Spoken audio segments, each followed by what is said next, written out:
कलबेलिया ही एक घुमंतू समुदाय म्हणजे भटकी विमुक्त समुदाय जाती आहे आणि त्यातील काही लोकांचे बिनवादन आपण पाहणार आहोत।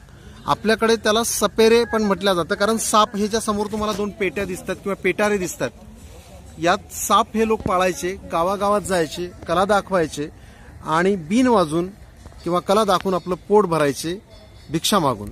आपण त्यापैकीच त्यांची बिन काय आहे ते बघूयात। सुनाव।